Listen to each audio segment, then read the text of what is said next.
Welcome back to the First Issue Club. We are your weekly comic podcast where, again, just like Sue Storm, we love a good read. I want to make that slogan happen. I want it to stick. You really want that to become a thing. Well, it's only the second time I've said it.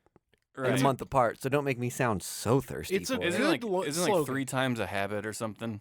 3 times is? I think that's the trick. Well, That's what they tell you like when you're quitting smoking. maybe next week. I think it's a great slogan. I think it's T-shirtable, It is T-shirtable. pinnable. Definitely stickerable. Yeah, 100%. We should think seriously about this. First Issue Club comic book podcast. We cover first issues every once in a while, talk about them at the end of the show, get into news earlier. Mm-hmm. This podcast, you know what? I'm not going to exclusively say that if you have a neckbeard, you're not going to enjoy this. I think... We are pro-pregnant Joker. Let's put it out there. Yeah, that's a good way to put it. If you embody a neckbeard, you might not like the show. If you have a neckbeard... That doesn't necessarily mean you embody the neckbeard energy. It's exactly right. So this show could still be for you. It's like, everybody who doesn't enjoy this show has a neckbeard, but not everybody who has a neckbeard doesn't enjoy this show. I have Well plenty of said. friends who have soul patches, but that aren't magicians. Yeah. Like, every pedophile has a mustache, but not all people who have mustaches are pedophiles. Yeah, I don't know. The Subway guy was clean shaven. It's true.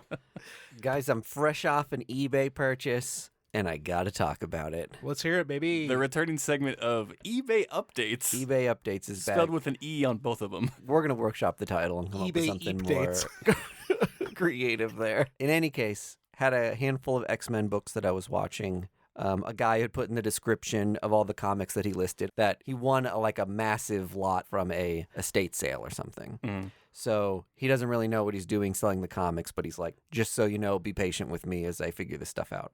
Computers are hard. He's not wrong. He's got great reviews, so I feel confident at least ordering from him, right?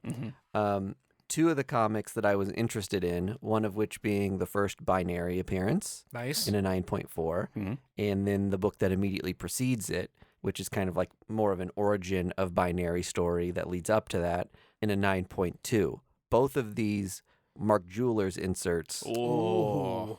Both of these, obviously, you've got someone more amateur listing the items. Hopefully they're not listening to the show. How far do you think our reach really goes, Greg? If he Googles comic book podcast, are we on page Yeah, we're 1? at least the top 10 according to Screen Rant. In any case, didn't put them in the title or description. It's such a small demarcation on the label. What'd you take him for? I got the Binary for $45. Okay. And the book immediately before it for $35. Both Mark Jewelers. Both Mark Jewelers, both free shipping, both above 9 grade. Wow. Wait, are they slabbed? Yes, they're slabbed. Dude. Dang. Yep. Yep. You fleeced him. You fleeced him. Great deal. And he said he's putting up more? Yeah, he's listing more comics. I'll share the You'll seller, share it with me so I seller go name broke with too? you guys privately. Cool. Yeah, anything Mark Jewelers is tough to get below $100. He had almost everything else as a Canadian price variant. Those are tough to find too. Those are heating up for sure. Yeah. The- And UK variants. UK Yeah. price variants too. That's just people looking for more like niche things for their collection. There's also Australian price variants. Oh, really? I've never seen one of those. Yeah, when I was doing my CLZ yesterday, there was some different options for an Australian pricing variant. Wild stuff. I know that particularly, I don't know about Australian, but the UK and the Canadian books are printed during the same print run. So people think of those as proper variants, not necessarily like a second print run. Yeah. Which is why when you see those Mexican issues of comic books, those sell for like a largely diminished value than their U.S. counterparts because they've been printed like a year or so later at least. Or my Russian Spider-Man 127. Yeah, right. Did I bring that in for you guys? Know what you told us about Yeah, it. you did. So I didn't realize when I bought it, but it's like 3/4 comic book size. Oh, no. It's, Also, it's a little guy. It's like this size Yeah. of this little whatever trade that I've got here. But yeah, it's funny. I think I'm going to have Roy Thomas sign it at Comic-Con. Oh, cool. My name is Peter Parker. Yeah, I want him to write like, hey, comrade on the front or whatever. I think that'd be funny. Mike, can you talk about the recent thing you found out about your collection that you own a $1,000 book you had no idea about? So this is another segment we're revisiting, which is discussing CLZ. So what I did was I integrated with Cover Price, which is that third-party like valuation app that ties into CLZ. Yeah. It's like $6.50 or something like that a month, which is a little too rich for my blood for the entire year. But I figure, hey, why don't I do it for a month, see what my collection's worth, pull out anything that's over like $70-$80 into a top loader just so it's not sitting in So you can have it safe. short box getting spine rolled or something. Yeah. So did that with a bunch of comics. But there was one that is a random Usagi Yojimbo comic that said it was worth $1,000. And I thought, this can't be real. But I went on eBay, and it looks like one was sold for $1,035 about a month ago. Wild. So something has sold online, and herein lies a potential problem with this application that could be easily exploited. And Andy had a very similar experience with this. Yeah. With a comic book that you own that just like is kind of rare, doesn't come up often, so it sells for $400 at one point, and it says you've got a $400 comic book, right? Yeah. The next one, maybe a year later, sells for $50. So What now? You know what I mean? So I was going to talk about this on the Patreon, but I'll talk about it now. Yeah. I bought a 9.6, if you remember back to our Patreon listeners. I brought that Marco Rudy Moon Knight 1 variant. I found a really good deal on one on eBay, slabbed it a 9.6, so I bought it for $41, and I tanked the market of the Marco Rudy Moon Knight #1 variant. He ruined it for everyone else. It's wild. So CLZ now lists that book as like a $40 book. Raw, whatever. Because there wasn't a sale prior. Exactly. In between the two. But if you go look at eBay listings, all of them are over $100. Yeah. Like, I just found one that was at buy now for $41, and I was like, yep, have to do that. He priced it wrong. He was like $401. I swear he priced it wrong. So this is not a issue that CLZ has. This is an issue that Cover Price has, that they aggregate sales from third-party sites like an eBay. As an example, I have a copy of UFOlogy #1. It's a James Tynion book. Yeah, I've got that too. That was like Is that worth anything? Well, I have a 1 in 100 cover. Oh. And I've never seen it anywhere else. Mm-hmm. I bought it for Cover Price. Yeah. It's just a random thing. It's not worth anything, right? No one knows to look for it. No one cares about that comic. Yeah. Let's say, Andy, you and I decide, okay, I'm going to list this book on eBay, buy it now for $800. Yeah. Andy, don't give away our technique, Mike. Andy then buys it for $800 and just gives me the money directly back, or however I'm saying it. I messed it up. You've now got an $800 book. Exactly right. Verified. So you've got the CLZ, or Cover Price rather, is now going to list that comic as $800 because no one has sold one on eBay in months, right? Isn't that called profiteering? So now you can list the same comic again. Yeah, but it's legal because I'm an individual person and not a company. Yeah, exactly. Oh, exactly right. I see. Okay. Exactly right. So you can create a false market for a book by selling it between yourself or a friend. Yeah. It's called price fixing. Price fixing, sure, yeah. Gas stations do it all the time. Wink, wink. No, they don't. They do. So not a new concept, but it's something to think about with the way that those sales get integrated into Cover Price. That this comic book I have, it could be a complete aberration that one sold for $1,000. Right. I could list mine on eBay and make $5. Let's do it. Let's see how much we can sell this thing for. Well, and yours is signed. That other one was raw. And remarked. Yeah. Yeah. And I still have yet to hear back from that particular seller about my generous offer. $25 cash money. I'm saying. I'm thinking about it. Cash in hand. Yeah, cash in hand. The book is a little bit sentimental to me because I got it signed and sketched on. If it would actually sell for $1,000, fuck yeah, I'm gonna sell that book. But I truly doubt that that's the case. I would love to meet Stan Sakai and get a signature from him. I think I could. I think if I listed that book on eBay today for $500, half that price, buy it now, same condition as the book that's sold on eBay, I don't think anyone would buy it. I disagree. It's just that's the only sale I could come up with in sold items was the one book. Well, that's what I mean. I think Usagi Yojimbo fans are rabid. Yeah. And I They're think rabbits?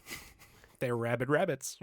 I don't think you'd have a problem selling it for $500, especially signed and remarked. Because I was saying I would sell, I would trade that book for Phoenix first appearance. Oh, for sure. In like a second. Dude. And that book in like an 8 goes for around That's like why you should take it to $500. Planet You this should. year and find one and be like, hey, would you do a You really a should. trade? You really, really should. I bought it at Planet for $5 There you go.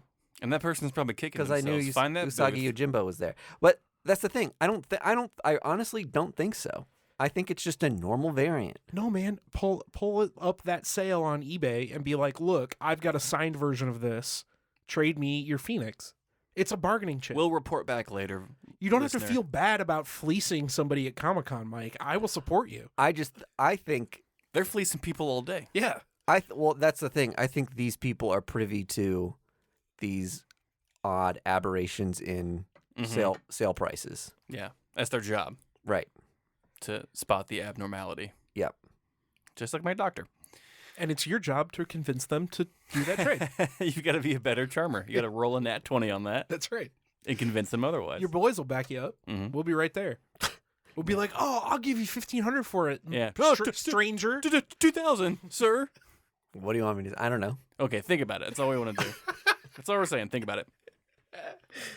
Anybody? I have some comic book news, some stuff in the industry going on On your printed piece of paper. on my printed piece of paper because Let's- I was worried my phone was going to die because I didn't charge it today. Let's hear it. And so I'll be rattling off some news hits, and I want some general reactions from the club. Boom Studios has announced that Season Have Teeth, a brand new 4-issue horror series from Homesick Pilots writer Dan Waters and Anthony Bourdain's Hungry Ghost artist Sebastian Cabrel, coming to a comic shop near you this April. So I'm excited about that because Homesick Pilots fucking ripped. Yeah. Yes. And everything on Boom Studios is phenomenal. Yes. And that Anthony Bourdain comic has been on my Amazon wish list for a long time. The art looks sick. The artwork was crazy about it. It was crazy. Yeah. We read it. I think we covered it on the show. Hungry Ghosts? Mm-hmm. Was it good? It wasn't bad. I don't think we liked it. It was a weird concept, but it wasn't Yeah. the worst thing in the world. The art I've seen in it looks awesome. Well, good. It's going to be good. And you're going to go in April and pick up this book. What's from it called? Boom Studios. The Season Have Teeth. Oh, yeah. I'm in. Sold. Weird title. Strange to say, It sounds like it's like a mistype. a misprint. I had to read it twice. The Season Have Teeth. You're like a real newsman here with your printed papers. I'll try to do it in my news voice now. Dynamite has more bond for fans of the Super Spy. This time, critically not- acclaimed and best-selling No, author no. Philip Kennedy Johnson. What? I'm not going to hear any of this. All I hear is bippity bop bop diddle boop. Okay, let me try it again in normal Greg voice. There's a new Bond book coming out from Philip Kennedy Johnson and takes on the character in a new comic series just in time for the 70th anniversary of Casino Royale. Yeah. It's the film series 70th anniversary. Yeah. From my I recollection. mostly bring this up because Dynamite has been killing it with the Bond series. People are loving it. Oh, yeah. Yeah. Philip Kennedy Johnson's writing the current run, the current limited series, Mhm. and it's And awesome. And he's going to be doing this one as well. Yeah. I'm stoked for it. As I'll say, the resident Bond guy.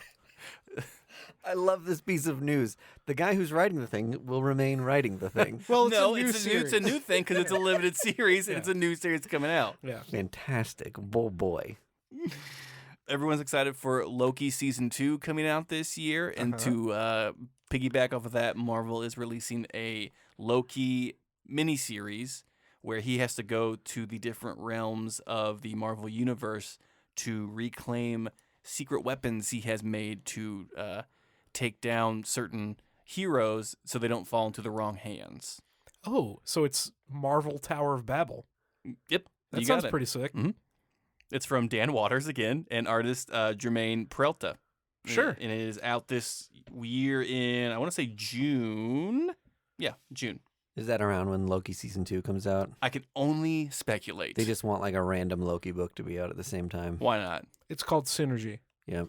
Brand synergy. Companies thrive The on it. definition of. That sounds like a fun book. I'd read that. 4 issues, not a bad investment. Yeah. The creative team is great. Hopefully they can piggyback off the energy of the new Loki season. People will see a new Loki #1 and they'll be in there clamoring. Yep. Moving on. Writer John Ridley's Black Panther run is coming to an end, and picking up the reins will be Eve L. Ewing, Nice. with Stormbreaker's artist Chris Allen with the art. Eve Ewing rips. Yeah, so this is a brand new series picking up later in June. Nice. I like this news. This is the first actual news. I believe the one before this was also new. All of these have been newsworthy. To me. To you, okay. Yeah, exactly right. This is the Mike D section. I haven't cared about any of these other headlines. Okay. This is the first one I'm interested in. Have you been reading the John Ridley Black Panther? I tried reading it. Mm-hmm. It was like spy espionage. It was fun. Mm-hmm. At least that's what the first arc was like. Yeah. And then I kind of stopped after that. Some new characters were introduced that are getting some heat from the industry. This run recently has taken on some controversy because there was an issue where Captain America just beat the ever-loving hell out of T'Challa. Sure. Because Black Panther stepped out and did something kind of on the outskirts of right and wrong, and Captain America, being the Boy Scout that he is, couldn't stand for that. And so he just beat the shit out of Black Panther, and people are taking some umbrage. Interesting. Mm-hmm. It's too bad Jason Aaron's Avengers is coming to an end, because I'd like to see that play out in the pages of the Avengers. Well, we still have a few issues left. I mean, it ends mid to 2023, so Yeah. we may see those come-up-ins. When you say people are upset about this, do you know if that's comic book readers or if that's just people who don't read comics who are like, Captain America beat up Black Panther? No, so what the articles I was reading weren't from like Fox News or any like CNN people. It was like comic book reference sort of places. Well, and it was even just comic book fan reactions on the social sites that I follow, and they're just like, this seems out of character, really, for both of these superheroes. And so, and it really was kind of a visceral couple of pages of just Captain America just becoming a little bit unhinged and just kind of taking out some frustration on T'Challa's face. The imagery was kind of striking, and I think, purposeful on John Ridley's part. But some of that stuff, though, specifically with Captain America, like, I think back to Civil War, and obviously it's way different because it's not Captain America beating on a, it's him beating up Iron Man as opposed to like Civil War, Black Panther. But in Civil War, they kind of show him like going to town on Tony, but then like mid fight, he like kind of quits and gives up because he's like, this isn't who I am. This isn't what I'm about. Right. So. And this was not the case. Yeah, if it didn't do that, it doesn't really serve that purpose. Yikes. Yeah. So people are stoked about it, Mike D included, to have Eve L. Ewing on to helm the new Black Panther series. Y'all, 2023 is the summer of the symbiote, and no better time to kill off the Venomverse. Spider-Man had his Spider-Verse with all his Spider-Man doppelgangers coming in from different multiverses, and Venom is no different, but it all has to come to an end sooner or later, and it's ending this summer with Death of the Venomverse. Mike, I'm sure that really resonated with you. There's not much of a Venomverse. They had a whole series called Venomverse. Cullen Bunn wrote it. I don't know if I read it. Well, you're not a goop guy. You're a webhead. I read Venom, but yeah, I more read Venom as like it's a major Spider-Man tie-in more than I'm like obsessed about all the symbiote stuff. But when I think about like, yeah, there's different versions of Spider-Man that they've set up across different multiverses. And I know like there's just tons of characters in 616 that have had or have worn the Venom suit before or some form of it. But I don't know. I can't name many other like characters that have been in multiverses. Maybe need to read more Venomverse. I think maybe like the stuff with Eddie Brock in space will be kind of resolved as well. I think the symbiote's going to get kind of pared down from where it's at right now because everyone pretty much has a symbiote. Yeah. I mean, Hobie got his back. Yeah. And if you take Venomverse as like the symbiote verse Connectivity of like them sharing talking one about, like, mind. Shriek and Agony and Carnage.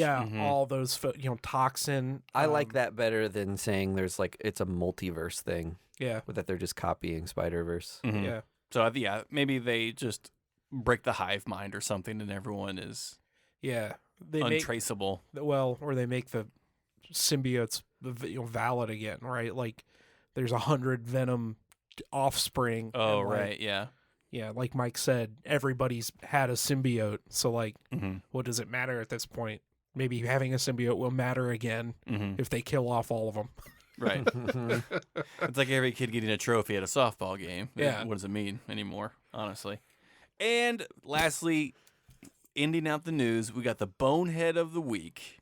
The Bonehead of the Week award, and that goes to Marvel Snap, who was recently criticized for trying to celebrate the Chinese Lunar New Year in the game, but it only celebrated Japanese heroes. Dope. Bonehead of the week. Marvel Snap, what are you doing? Swing and a miss, Marvel Snap. Yeah. Does Marvel have... I can't think of any, like, Chinese Marvel heroes. I'm not going to pretend to name them off right now, but I know that they exist, and if it's your job to make a Chinese lunar event on your game app, maybe do a little more research than 10 minutes. Yeah. Yeah, that seems like a day of Wikipedia could have solved that problem. Could have solved it pretty quickly. Yeah. And that's all the news I have, boys. All right, let's talk comics then. What are you reading? I'll go first. So recently with my boys, we went out to the shops, and I didn't get this at a comic shop, but I did get a comic. I got Captain America Ghost Army, which is a new Marvel OGN by Alex Gratz and Brent Schoonover. Greg and I, before the show, were trying to decide if this is a young adult graphic novel. I think we came up kind of undecided, but it's not like if it's not Captain America solving word problems or doing math. No, and like teaching you how like phonics or anything, but like if the line is like if this is adult, there's like violence or like vulgarity. I mean, that's not gonna be a Captain America book anyway. But I mean, the sentence structure definitely lends itself to new readers. Yeah, it's not complicated. No, but like comic books really aren't to begin with. Yeah, so it's a fun World War II story. Captain America and Bucky are teaming up again. You know, they're kind of young kids on the front line. The fun part that I thought of the first chapter, again, it's an OGN, so I only read the first 2 chapters, making my way through it. But the first chapter plays off of the real-life idea of a ghost army. So during World War II, the Allies hired like poets and artists and actors and musicians and all those guys to make fake armies. And they called them ghost armies. So they would, play like giant speakers and stuff. Yeah, to make it seem like an army was bigger, or like, oh, they've got this giant Air Force stationed out here, or, tanks or whatever. Anyway. I didn't know that. That's interesting. Yeah, I actually just read an article about, okay, so to veer off a little bit, I read this article about this woman who stayed in like this chamber that devoids all sound. And like the urban legend is if you stay in there long enough, you go crazy because you can hear like your blood move through your veins and your heartbeat or whatever. Yeah. And they gave the backstory of why these rooms kind of exist. And then it went back to the World Wars of like, they wanted to test these speakers to make these ghost armies to see if they can be convincing enough to sound like larger than life armies coming towards the enemy lines. And so that's how I knew about what a ghost army was and how they did it in real life. Yeah, there's a lot of great video out there of people like they would have big inflatable tanks. Right, yeah. So there's like a lot of great videos out there of a dude like just picking up a tank by himself and like running it down a football. Anyway. That's funny. So they play off that idea in chapter 1, and then in chapter 2 there's actual Nazi ghosts that Captain America and Bucky have to fight. It goes full Scooby-Doo. It does. Baron Mordo's the bad guy, so I'm sure Cap's going to go give him a nice sock to the jaw. A nice what, how? Yeah. But But it's super fun. The art's really engaging. I really like Schoonover's art. Yeah.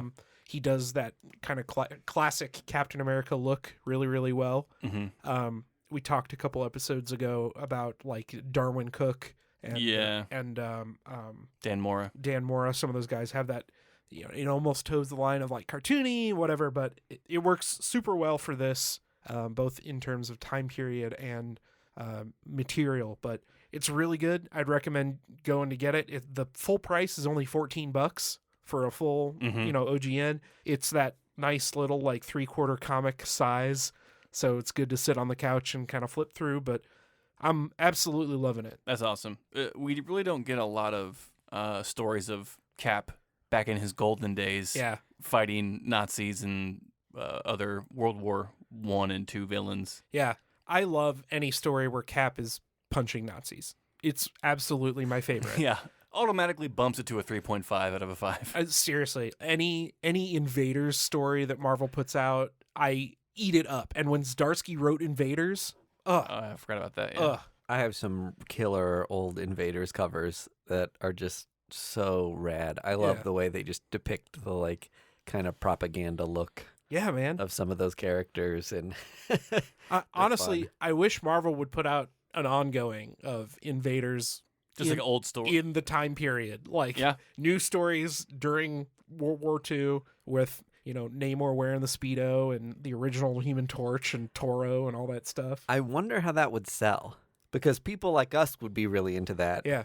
I just don't know. You just kind of wonder, like, the wartime stuff has appeal, especially characters like Namor. I think, like, any dad wearing his white K-Swiss will tell you, World War II and World War I are always fascinating, and I want to always watch those History Channel documentaries and read about it all the time. Yeah.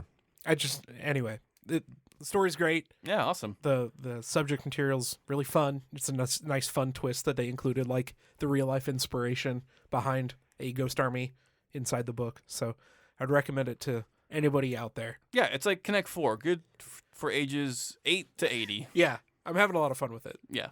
Hell yeah, that's sick.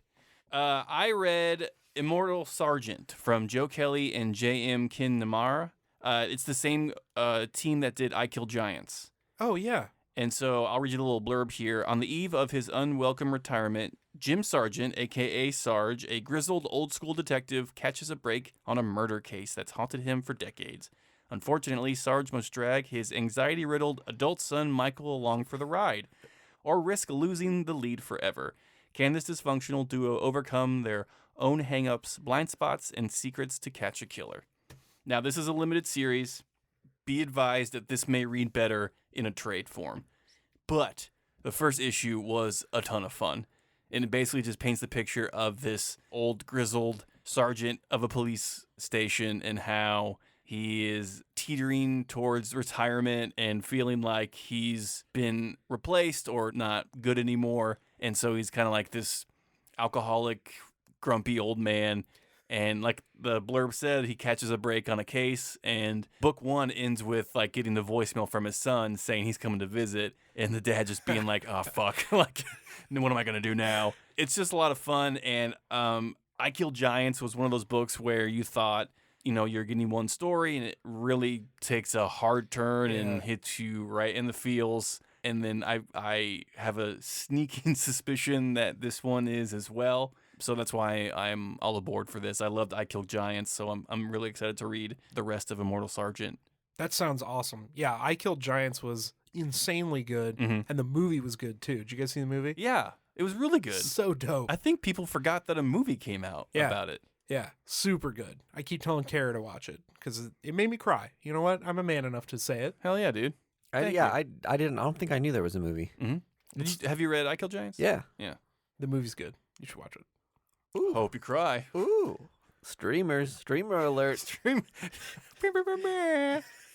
I also read White Savior out on Dark Horse by Scott Burman and Eric Nguyen. And it is exactly what you think it's going to be about. It is a Asian American, like young 20-something who is just trying to live his life in America as an Asian man, and he is taking care of his grandpa, who keeps telling him of this ancient story of his people about this white savior, this white colonist who came and helped save their village in a time of need, i.e., like The Last Samurai with Tom Cruise. Ah, yeah. And so the son plays it off of just like, no, that doesn't happen. Like, no white man came to help the samurais. Like, I'm a history teacher. There's nothing is written down about this. Like, it's just, and the grandpa's like, well, it's a word of mouth thing. Like, each generation tells the story, and the grandson's just like, well, then it's definitely not true if it's just like some story that's being passed around. And the son eventually goes out and gets some food for him and his grandpa, and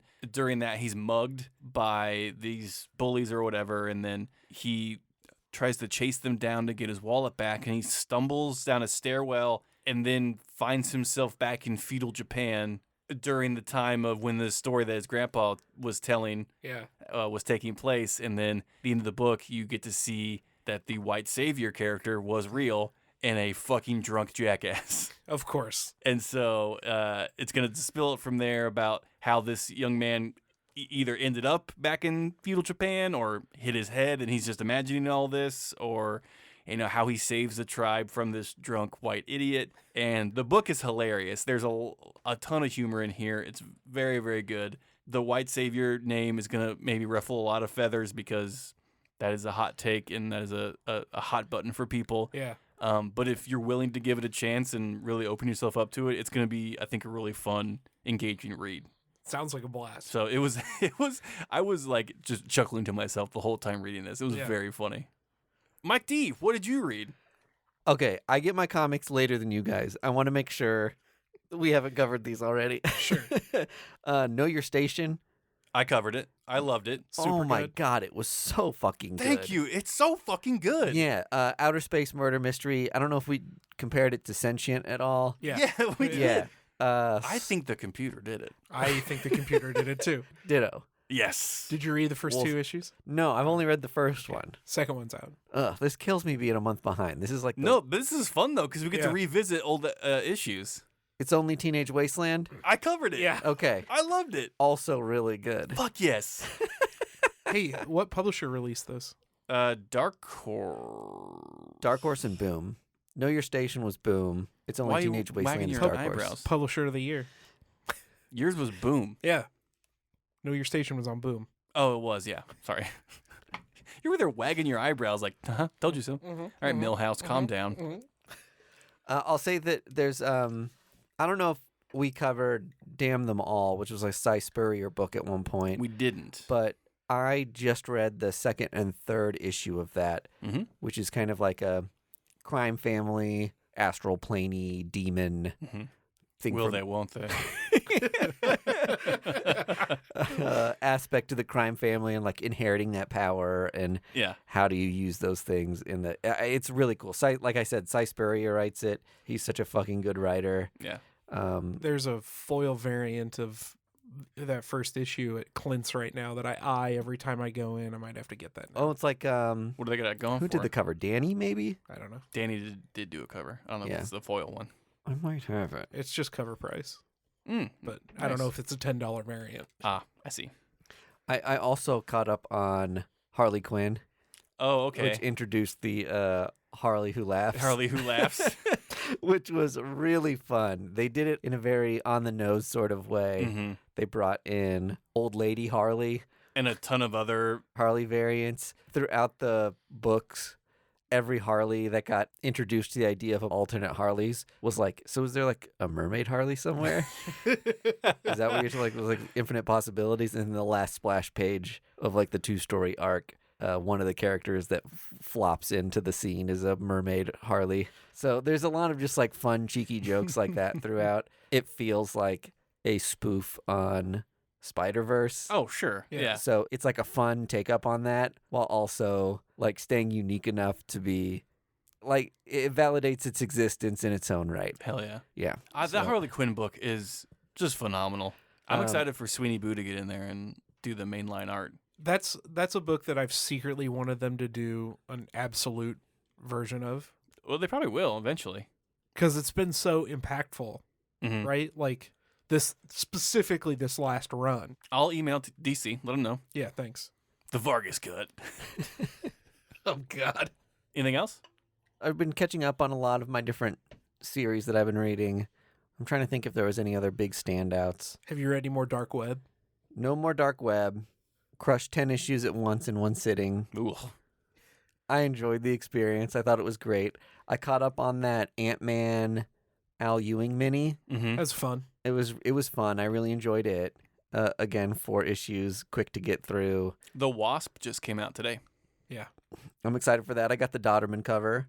Hell Those yeah. Dodderman covers are popping off on eBay, by the way. Yeah. And I think we've been collecting those. Some are regular price, and then some are ratio variants. That bothers me that there's some of them Yes. that end up being ratios because then I can't get them. I can't get them until Midtown does a sale. Yeah, that Yeah. I missed the Emma Frost one, and it's a 1 in 25. Boo.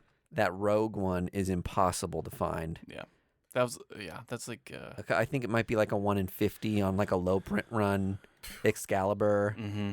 I see it listed on eBay for $200, and there's no way. No, we're not doing that today. I'm going to commit to that.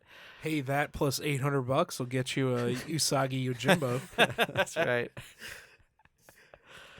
So we'll see. I'll keep everyone posted if I end up trying to sell that and see what happens. But Did you ever read Chroma? no, that's like a bird skeleton, like a human bird skeleton hybrid thing. No. The covers make you think that, but it's about a pale city in a world of color, and they're combating one another. Issue 3 came out. It's so fucking good. It's only 4 issues. Hell yeah, dude.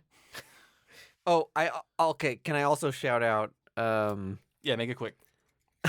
Excuse me.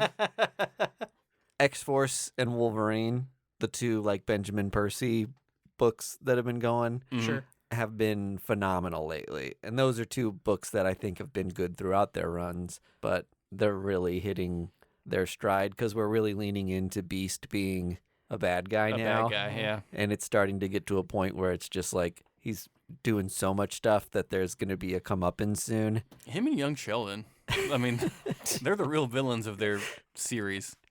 So I do think that book's going to pay off in a major way. I finished Defenders Beyond. Fantastic. It's good stuff. Yep. I read the 2nd issue of Doctor Strange Fall Sunrise, got 6 pages in and said, well, I'll just look at the pictures.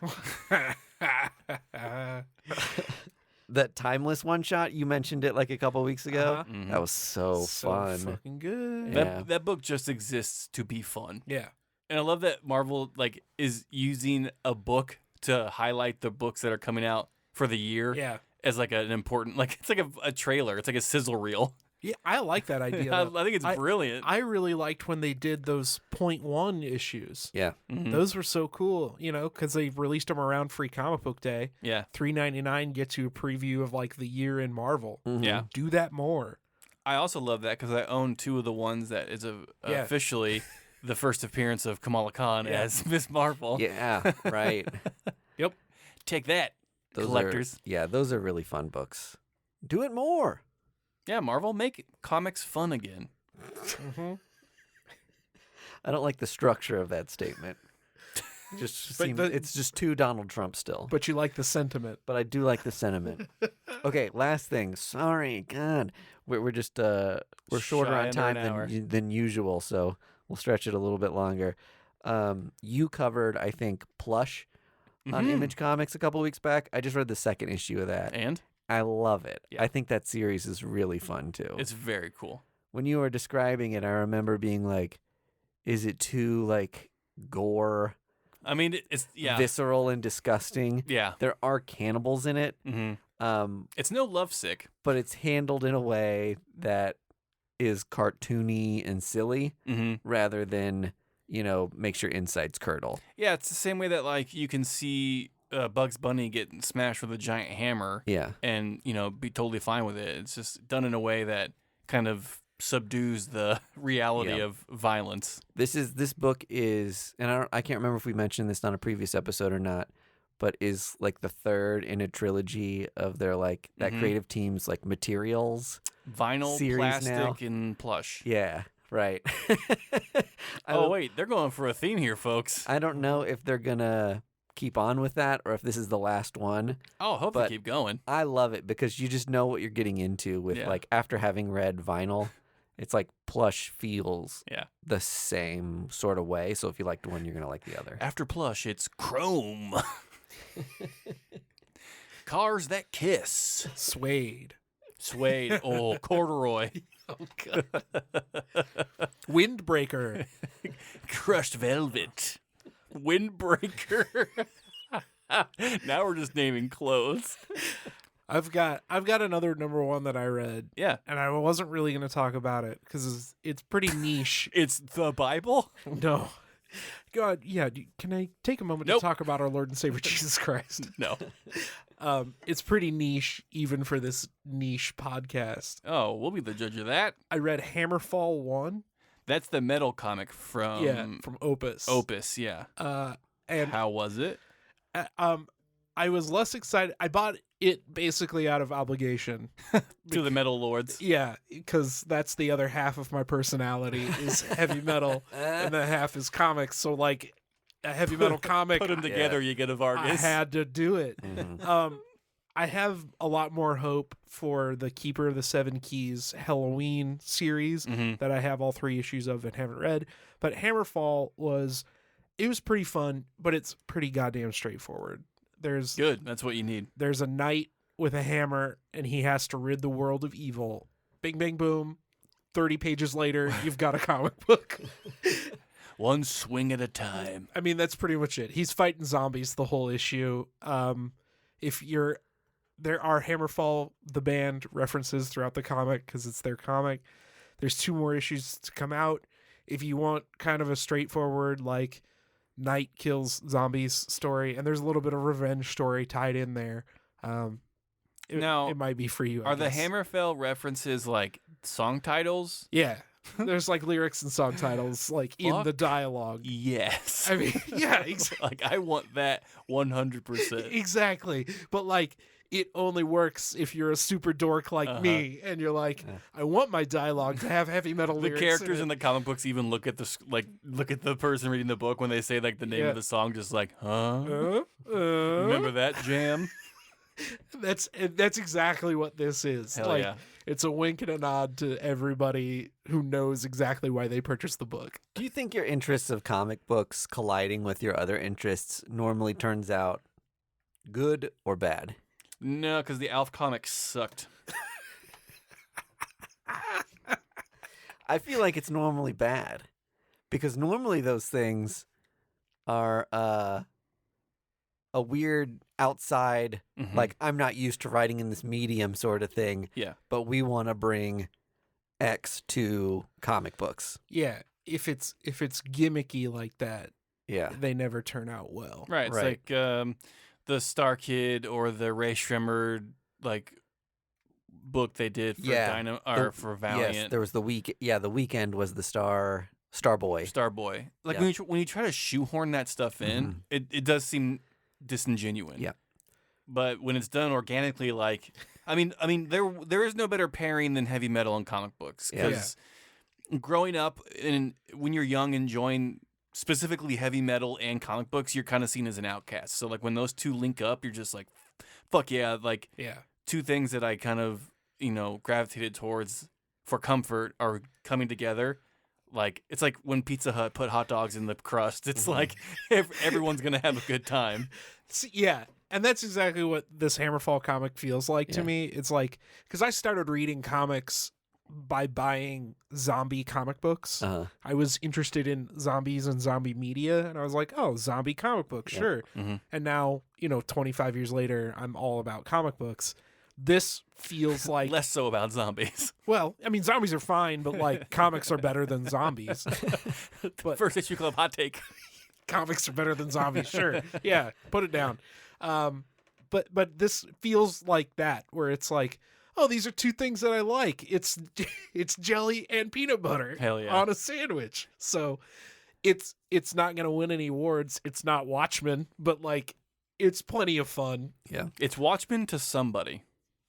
Sure, it probably is. There's some dude whose entire studio apartment, let's be honest, is covered in Hammerfall posters. Mm-hmm. Yeah. And this is the first comic he's ever read. Yeah, he's gonna love this. Mhm.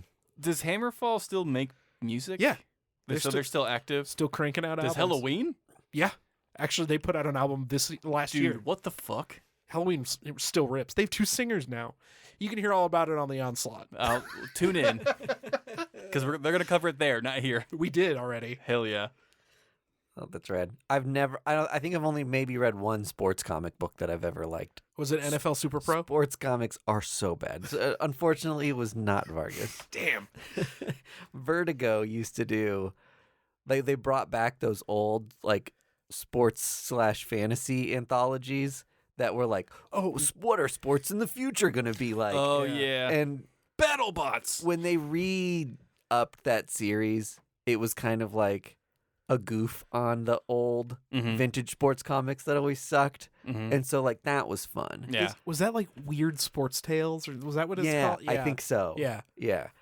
Yep, you nailed it. I've dollar binned some of those. Yeah, I've those seen- are that's a fun series. But anyone who tries to do a sports thing really earnestly in comics, Yeah. it's been tough for me. with the exception of Do a Powerbomb, right?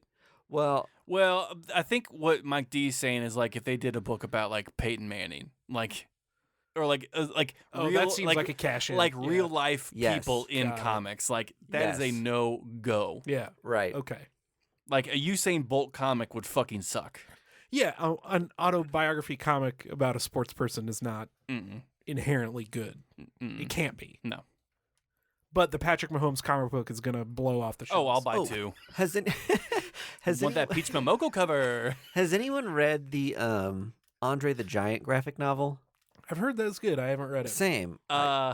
I do own the Ric Flair comic book that just came out My because he self-published it, and Scout I think has picked it up. When you say he self-published it, Nope. Ric Flair, the Flairman, like made a comic publishing company and made someone write a book. and so someone else wrote it. Yeah, no, Thank like God. Okay. no, I don't think he had much of an input on what this was. Is Okay. it called Woo Publishing? It should be. I don't think it was, but the Woo takes up like half the page though. just the whole bottom.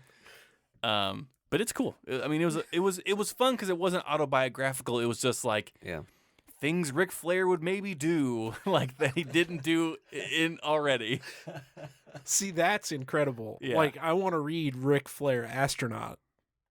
Okay, but you see it. This goes back to like earnest and like money grab because like the WWE comics that are on Boom, Yeah. like those are fun, but they're real life people. I guess, but they're portraying characters that they've created. Yeah. So it's not like It's a not hokey cash grab. It's just like Yeah. continued adventures in the land of WWE. Well, Yeah. My thing is, so like I love sports history stuff. Like 30 for 30. Yeah, exactly right. Like imagine if someone had pulled off making that what was the Jordan documentary called? Was it Last Dance. The Last Dance. Mhm. Imagine if someone had done that in like graphic novel format and did like the See, but that's the back thing. and forth in time telling Michael Jordan's story. Mhm. You could there's a version of that that's very riveting Yeah. in a graphic novel format, but I just haven't seen anyone do it right. But that's the thing. You have to like 30 for 30s are interesting because they find interesting parts of sports. Yeah. Not just like, hey, remember how good Peyton Manning was at Yes. football? Right. Like that stuff is boring. That's kid stuff. I don't want that. Well, and also like Peyton Manning's got to sign off on this, right? Yeah. So you're not going to get the like trials and tribulations or like The you bad know, parts of the Peyton the Manning. bad parts of Peyton Manning, right? Right. And that was the thing that's part of what made The Last Dance so good. Obviously, they painted Michael Jordan in a way more positive light than they could have. Yeah. Well, he was a producer on the show. Yes, that's right. But I think given him being a producer on the show, he did show at least some restraint in letting them like talk about his gambling and Mm-hmm. talk about how he was a dickhead in practice and Right. like let people give those honest takes. Like it made for a more compelling story that way. Yeah. And you just often the actual people they're depicting are too close to it too much of the time. Mm-hmm. But I get what you're saying. I think if you found something like the Tanya Harding story, Yeah. it would make a great graphic novel. Totally right? would. But you got to find those like Yeah. slices of sports Mm-hmm. that make an interesting story first, and then turn it into a comic book. Like My Friend Dahmer, right? It was like the real life story of Jeffrey Dahmer as a kid, Yeah. but it's compelling because we know the aftermath, right? Right. It's Yeah, not, we know what he turns into. yeah, it's not just like some dude being weird. It's know? like if they did a prequel to Frankenstein's monster, but it just follows the corpses that eventually turn into Frankenstein and like their lives. Yeah, or Dr. Frankenstein in med school. Like, Right, yeah. Oh, he's kind of weird. It's like, why is he stitching those different frogs together? That's weird.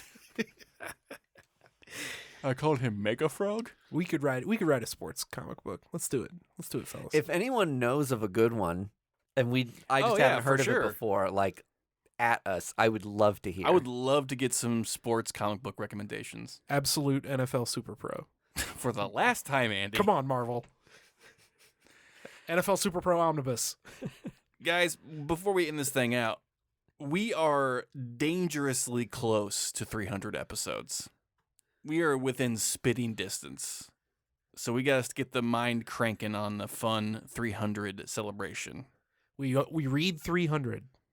The book or just 300 comics? No, the book. We read 300 times. Now there's a story. Write a comic about that. 300-minute long episode. About the comic 300. Yeah, that's right. 300 minutes is how many hours? Like I'm two and a gonna half? No. More than that. More than that, bud. 6.5? You can do this, buddy. Let him go. Let him cook. Let him cook. Folks, tune in next week to see if Greg finds out how many hours are in 300 minutes. We've had a blast talking to you today, covering some first issues and some breaking news that entertained everyone in the club, and no one was bored. So until next week, remember to bag and boredom. I'm Greg Lichtai, signing off. Just Greg gets to sign off? Shut up! First Issue Club is edited and produced by Mike DeStacy, Greg Lichtig, and Andy Vargas. Follow us on social media at First Issue Club, and check out our Patreon for videos, audio, and more at patreon.com/firstissueclub.